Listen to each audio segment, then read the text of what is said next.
Team coverage now continues with UMass-Amherst preparing for commencement weekend amid the pro-Palestinian protests disrupting college graduations all across the country. Western Mass News reporter Reagan Logre joins us live from campus after speaking with students. And Reagan, what are their concerns? Well, Abby and Chris, there seems to be a lot of mixed reactions from the students I spoke to who are here on campus picking up their caps and gowns. Some of them concerned about the protests, while others think it's necessary. The University of Massachusetts Amherst is gearing up for commencement weekend. This comes after about 30 students walked out of Duke University's commencement in North Carolina over the weekend, as Speaker Jerry Seinfeld was about to address graduates. Some of the students could be seen waving Palestinian flags. This is just one of dozens of similar protests at college graduation ceremonies in recent days. Meanwhile, here in Western Mass, students at UMass-Amherst have been very active in protesting against the war in Gaza. Between sit-ins and encampments, well over 200 people have been arrested on campus in the past few months, and with UMass's graduation set for this weekend, we decided to get answers on how graduates were feeling ahead of commencement. Only worried in the sense of how administration's going to react, but I do think it's so important, and I'm really proud of our generation for speaking up about things that are important and do need light shined on them. Western Mass News also spoke with Saviel Ortiz, who's graduating from UMass's Eisenberg School of Management.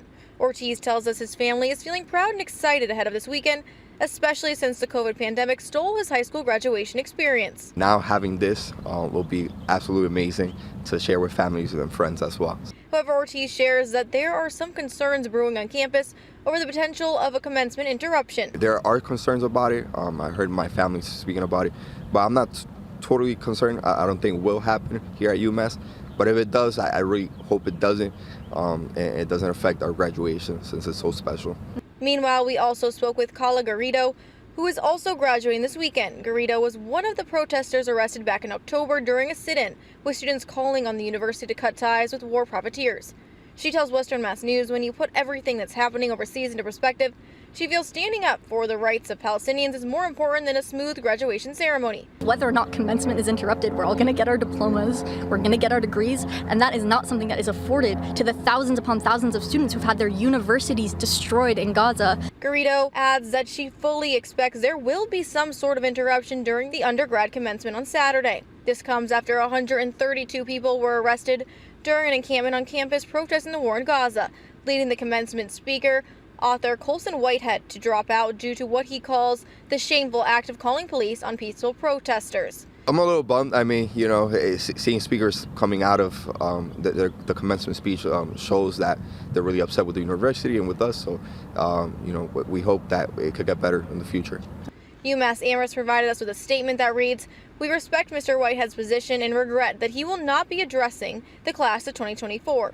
The ceremony will proceed without a commencement speaker this year." UMass also telling us in a statement, quote, "Planning is proceeding for UMass-Amherst commencement.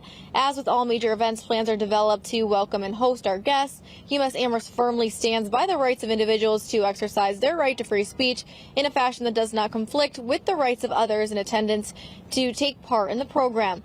Now, I also spoke with Amherst Fire Chief, who tells us they're adding extra staff and coordinating with the university as well as the Amherst Police Department, and they're ready for any issues that may come up. Reporting live in Amherst, Reagan Logre for Western Mass News.